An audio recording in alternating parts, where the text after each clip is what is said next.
That relic is the key to saving Anne. I know it. Meet me outside of Feldcroft as soon as you can.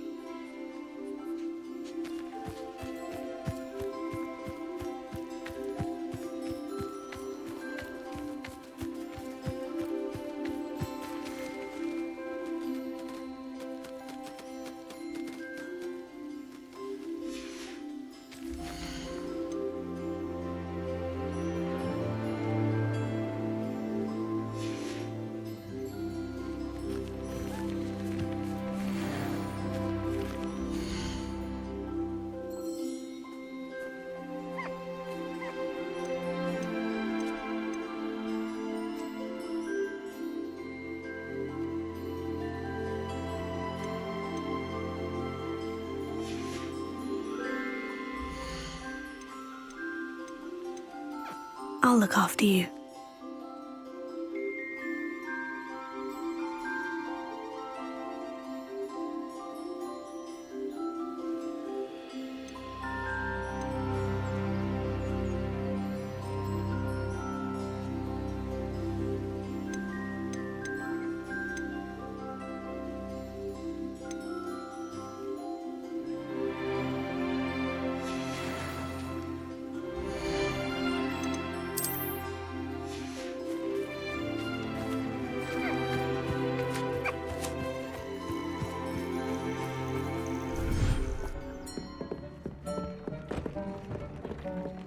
Deke has some exciting news to share.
Settle yourself. I mean you no harm.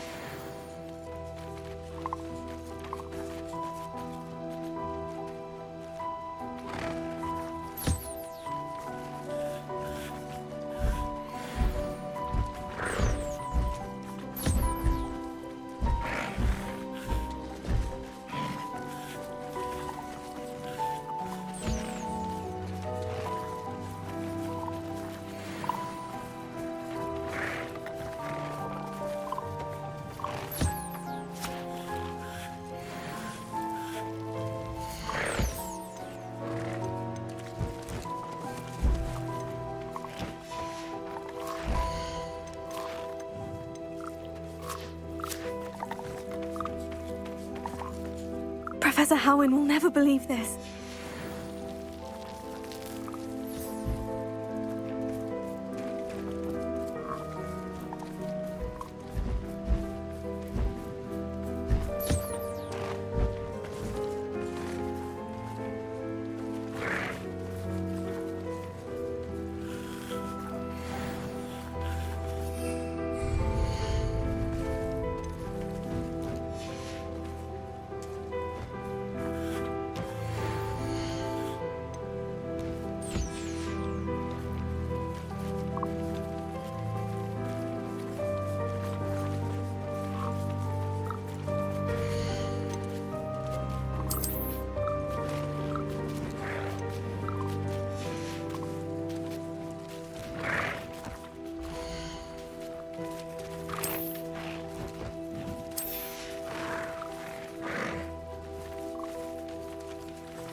Deke has some exciting news to share.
Deke has some exciting news to share.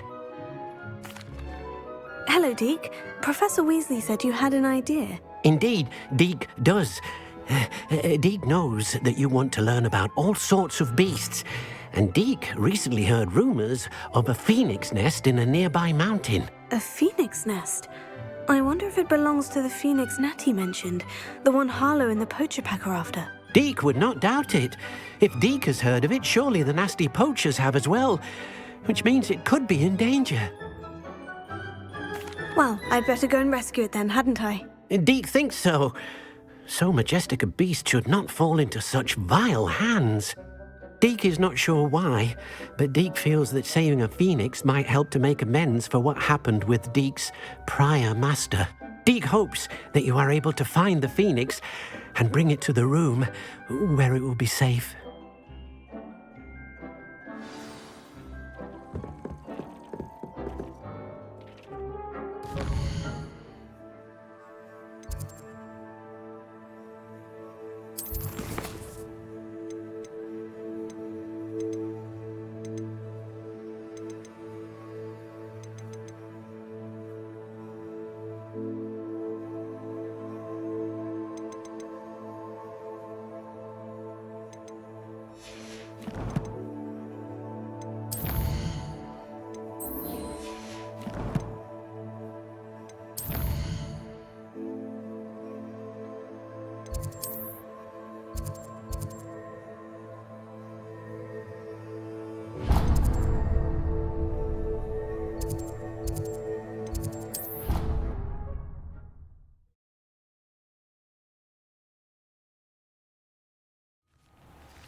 In today's lesson, we will cover a truly thrilling event. The Goblin Rebellion of 1752 and all its triumphant tragedy.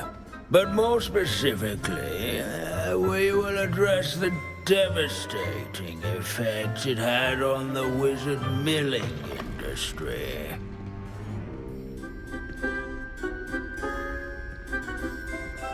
Actually, we do know the number. 632. But history occurs outside the classroom. And look, it's time for my constitutional. One can practically osmose the history flowing through Hogwarts. I think the professor wants us to follow him. And now for a stroll to the bell tower. Along with the rest of the castle, it was completed in the early Middle Ages. All of the bell towers that loom above it contain myriad interesting artifacts.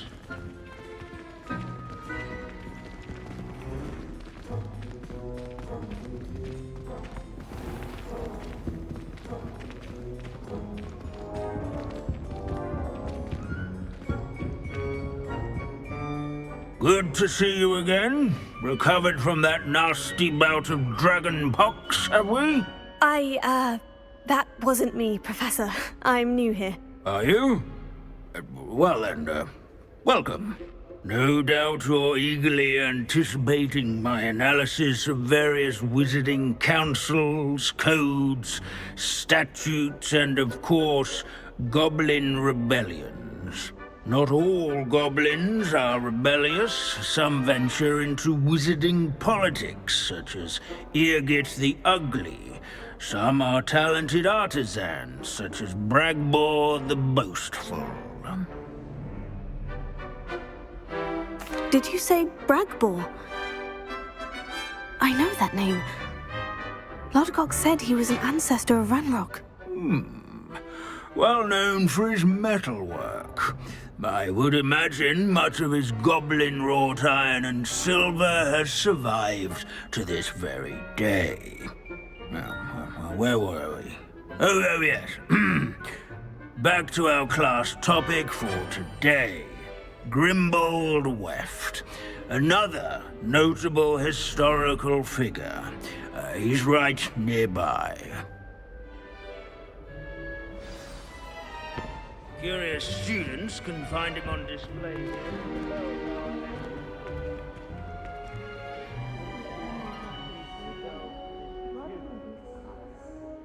Revelio.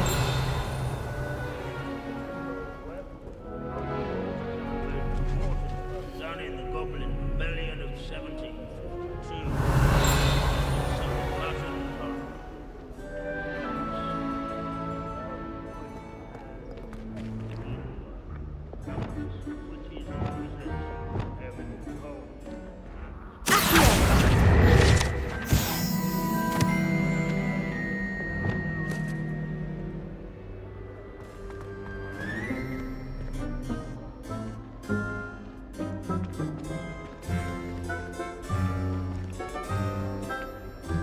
Revelio.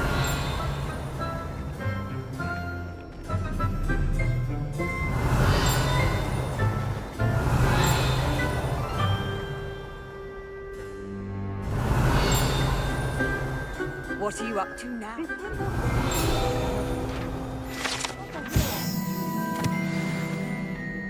Oh yes, I see you found Grimbold Weft.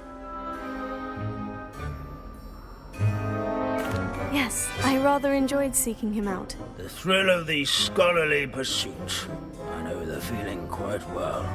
Now, let's turn our attention to the agreeability and general good nature of Sir Ashbuttle. He's also nearby. See what you can learn from him for your next assignment. Standing in eternal but symbolic watch over the bell tower is a retinue of loyal knights, or rather, statues of knights, I should clarify. keen-eyed students will spot the statue of Sir Half-Puddle of the cheerful countenance nestled among the ranks. His fame was not won by vanquishing foes in single combat, nor by slaying bloodthirsty dragons, rather in training yards and sculleries, where his warm and approachable demeanor was celebrated by old friends and newcomers alike. I encourage everyone to make the waving statue's acquaintance.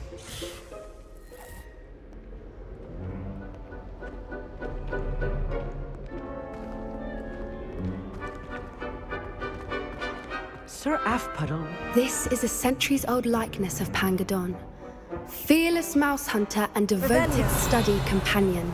People have always loved their pets. I find that comforting. At least we're out of the classroom.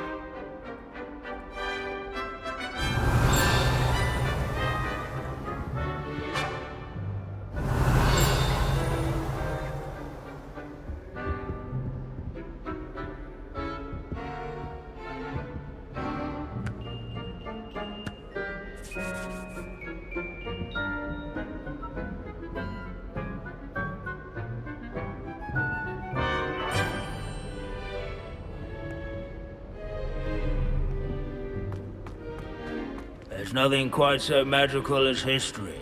Dusty, immutable history. Where can I find that friendly knight you mentioned earlier? Oh yes, Sir Half-Puddle, or rather the statue of Sir Half-Puddle. It can be found amongst the other statues of knights. It's easy to identify, as it's been enchanted to wave at those who take the time to seek it out.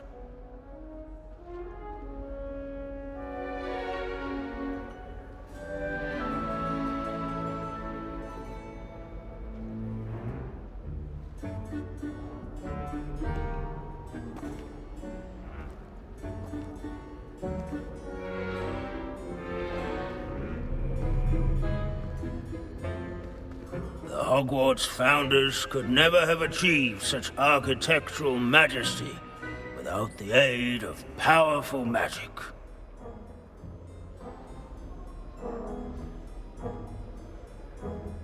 Revelio.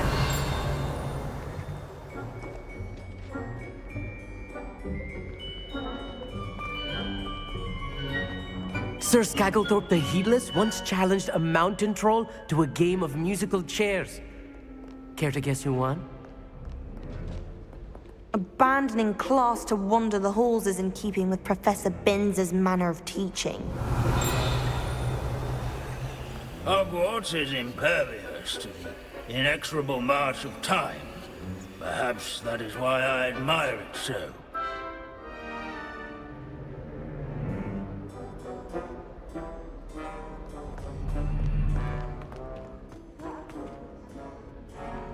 Wagadu's history is, well, a bit different than that of Hogwarts, to say the least. This unassuming smudge is rumored to be the location of the very first successful use of Bombarda. I suppose successful is a relative term, since whoever cast it didn't live to tell the tale. In all the centuries that Hogwarts has existed, not once has it collapsed. Where can I find that friendly knight you mentioned earlier? Oh yes, Sir Half-Puddle, or rather the statue of Sir Half-Puddle.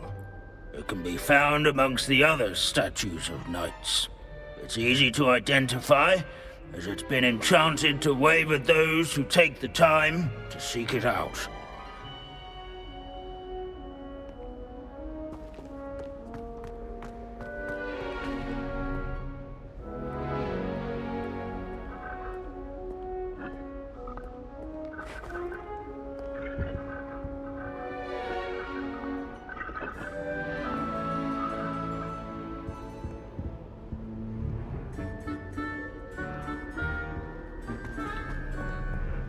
What I wouldn't give to be back on a broom right now.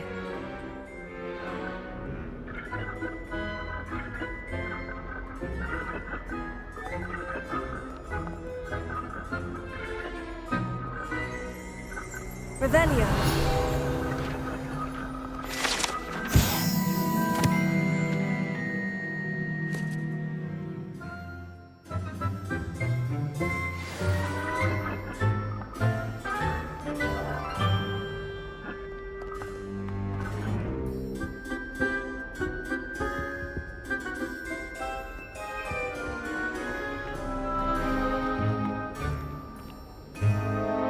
Professor Binns, I found the statue of Sir Afpuddle. Ah, well done. Alas, Sir Afpuddle's affability was his undoing. Died instantly trying to befriend a basilisk. Eye contact is not always to be encouraged. So beloved was he that even some goblins mourned his passing.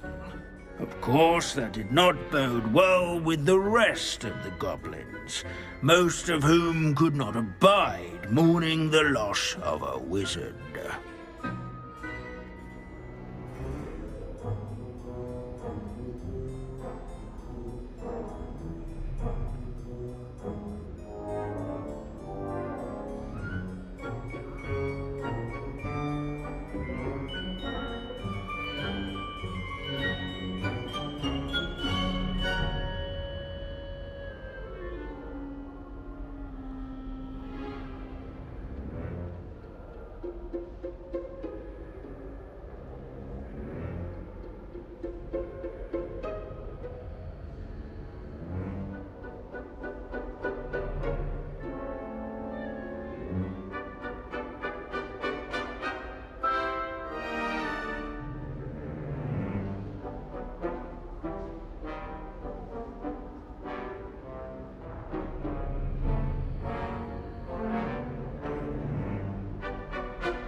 Goblins and wizard kind will never trust each other. Yes, well, it takes a cauldron to raise a chisperful, as they say. History does tend to repeat. It is a series of patterns, a thought both comforting and disconcerting. The wise student, such as yourself, will learn from it.